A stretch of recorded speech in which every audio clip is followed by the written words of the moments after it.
3년 전 바다에 빠져 죽었어야 할 여자가 있습니다. 세상 누구도 그 여자가 다시 돌아올 거라고 믿지 않았습니다. 하지만 지금 우리는 그 여자를 다른 이름으로 마주보고 있습니다. 2024년 가을, 가평의 작은 갤러리.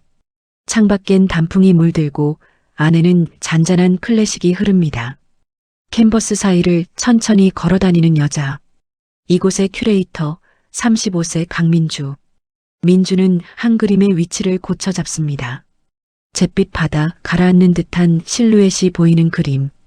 자신이 그린 그림인데 볼 때마다 알 수 없는 서늘함이 밀려옵니다. 관람객 한 명이 말합니다. 이 그림 참 슬퍼 보이네요. 아, 그렇죠. 그냥 문득 떠오른 장면을 그린 거라 저도 잘 모르겠네요. 하지만 그림을 잡은 손끝은 미세하게 떨립니다. 그 떨림은 오늘만의 일이 아닙니다. 민주는 매일 밤 같은 꿈을 꿉니다. 차가운 물, 깜깜한 어둠, 그리고 등 뒤에서 자신을 밀어내던 차가운 손 하나. 2021년 가을, 서울의 한 초등학교 운동장. 아이들이 웃으며 달립니다. 그 한가운데 체육복을 입은 32세 이서연. 아이들이 넘어지면 손을 잡아 일으켜 세웁니다. 이 선생님, 우리 반이 1등 해야 돼요. 그럼 선생님이 끝까지 같이 뛰어줄게요. 운동장 한켠에서 남편 박도훈이 사진을 찍습니다.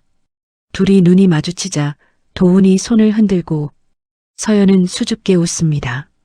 그 웃음은 오래가지 못합니다. 그날 저녁 시댁에서의 저녁 식사. 겉보기엔 평범하지만 공기엔 미묘한 긴장감이 맴돕니다. 시어머니 박금순의 시선은 며느리를 스치기만 합니다.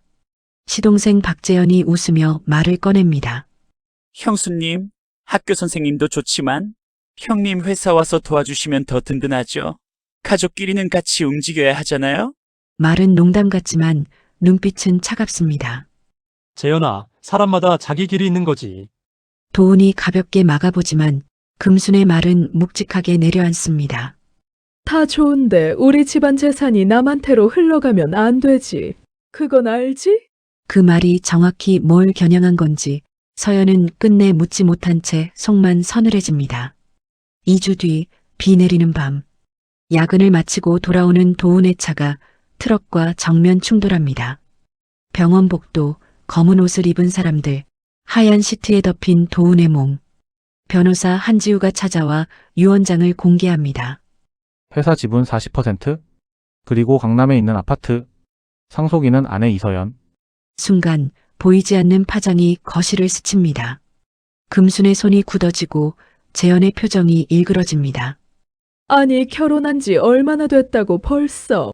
말은 끝까지 이어지지 않지만 서연은 처음으로 생각합니다. 나는 이 집에서 가족이 아니라 변수일지도 모르겠다. 한 달 후 어느 밤 낯선 남자의 전화.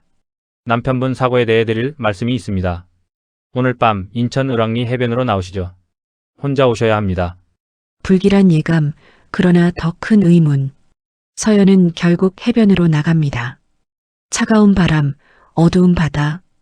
가로등 아래 서연이 조심스럽게 묻습니다. 저, 전화 주신 분이세요? 대답 대신 가까워지는 발자국 소리. 그리고 등 뒤에서 훅 밀려드는 강한 힘. 차가운 물이 폐 속으로 밀려 들어옵니다. 발버둥 쳐보지만 아무것도 잡히지 않습니다. 나 죽는 건가요? 어둠이 닫히며 그녀의 이름 이서연은 세상에서 지워집니다. 같은 밤 을왕리 해변. 검은 파도 위로 한 여자의 몸이 떠오릅니다. 방파제에서 낚시하던 은퇴한 시골 의사 부부가 그 몸을 끌어올립니다. 맥이 있습니다. 아직 살아있어요. 병원 기록에는 이름 대신 무연고 여성이라 적힙니다. 2달 뒤 여자는 천천히 눈을 뜹니다. 성함이 어떻게 되세요? 간호사의 질문에 입술만 달싹일 뿐 어떤 이름도 떠오르지 않습니다. 그때 자신을 구해준 노부부가 말합니다. 이름이 없으면 우리가 하나 지어줄까요? 강에서 건진 목숨이라 강민주. 이 이름 어때요? 그 순간부터 이서연은 기록에서 사라지고 강민주라는 새 사람이 세상에 태어납니다. 몇 달 뒤 가평.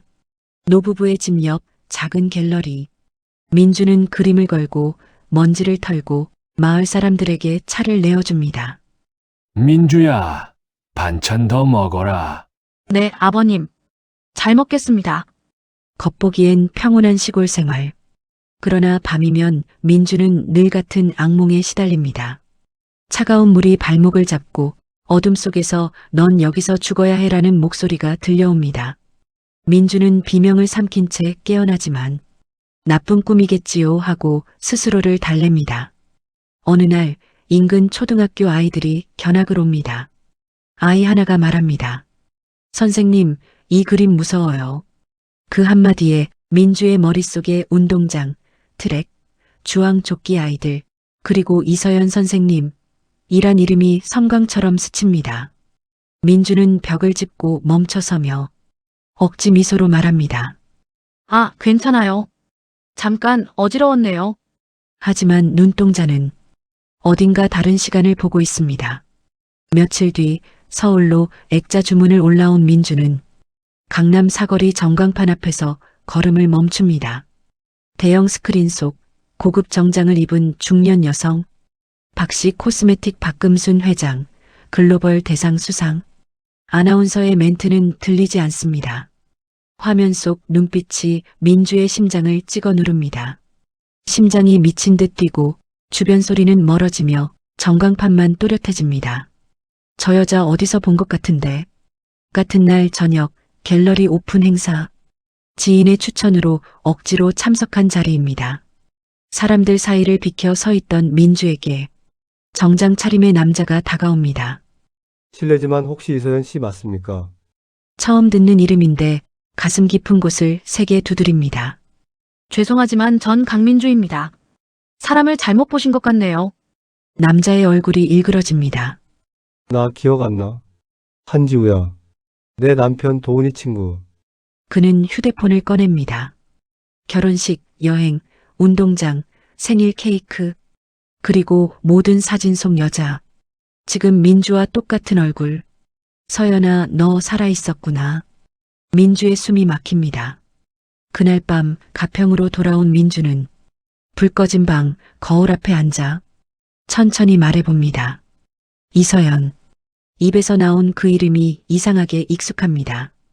다시 한번 더 또렷하게. 이서연. 그 순간 어디선가 아이들이 부르는 소리가 겹쳐 들립니다. 선생님. 민주는 본능적으로 귀를 막습니다.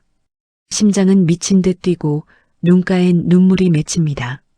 도대체 저는 누구였던 걸까요? 지우의 사무실. 지우는 지난 3년을 차분히 설명합니다.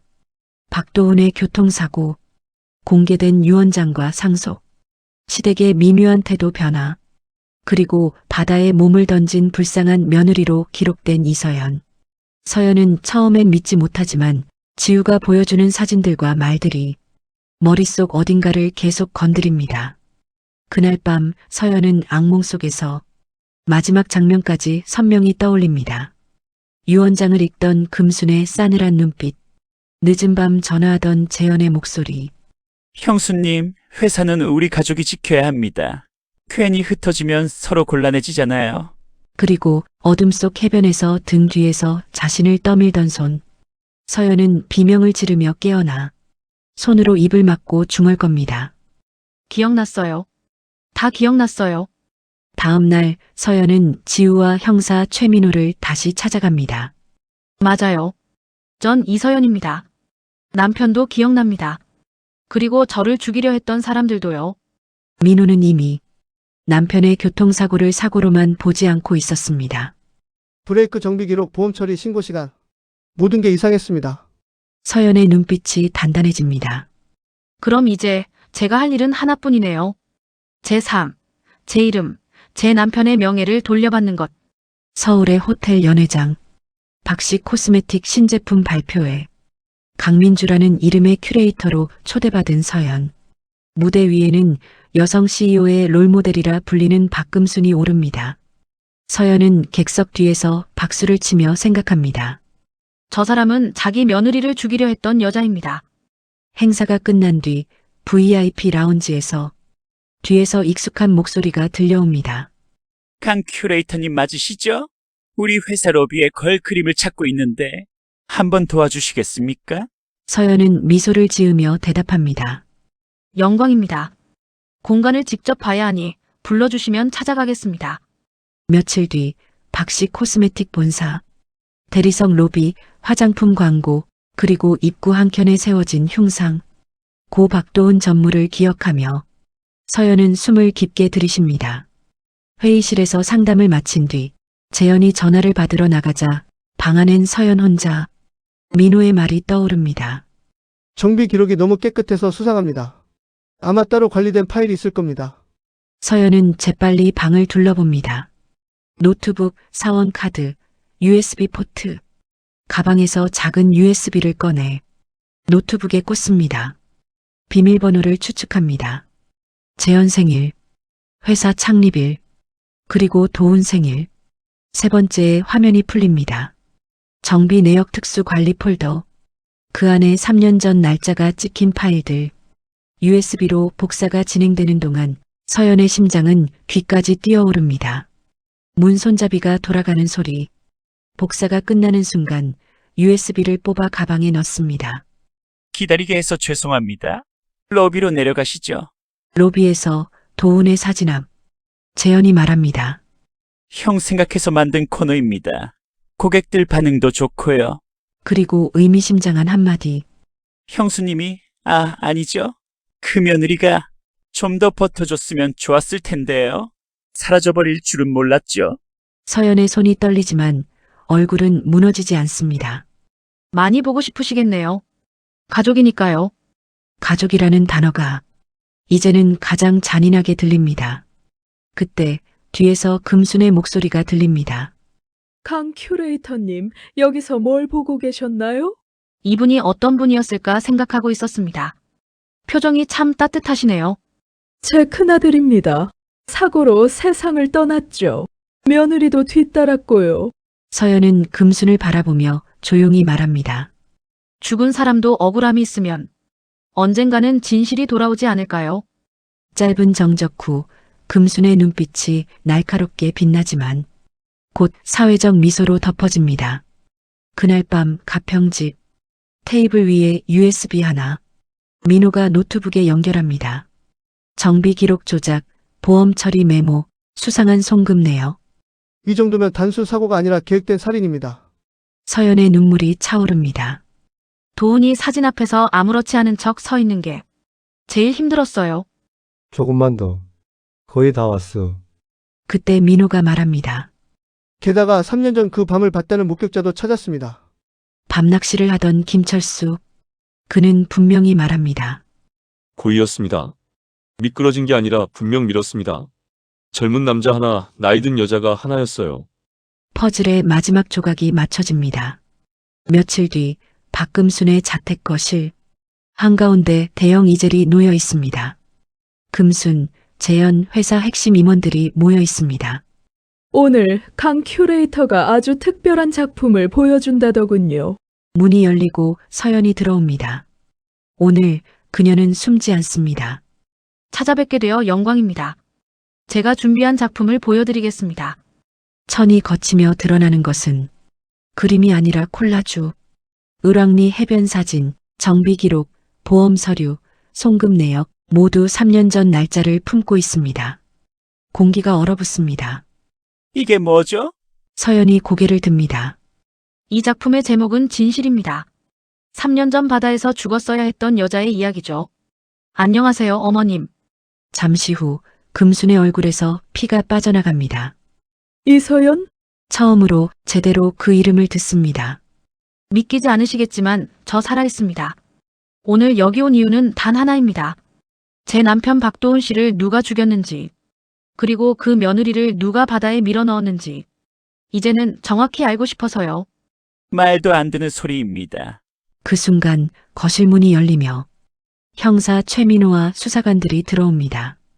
박금순 씨, 박재현 씨, 살인교사, 살인미수, 횡령, 탈세 혐의로 체포합니다. 증거 있어요? 정비 기록, 송금 내역, 내부 회계 자료, 그리고 을왕리 목격자 증언까지 있습니다. 그때 금순의 눈빛이 싸늘하게 가라앉습니다. 그래, 내가 죽지 않았구나. 그날 확실히 처리했어야 했는데. 그 한마디로 모든 부인은 끝났습니다. 몇 달 뒤 법정, 피고인 박금순, 살인교사 등 혐의 유죄, 징역 15년, 피고인 박재현, 징역 12년. 웅성거림 속에서 서연은 조용히 눈을 감습니다.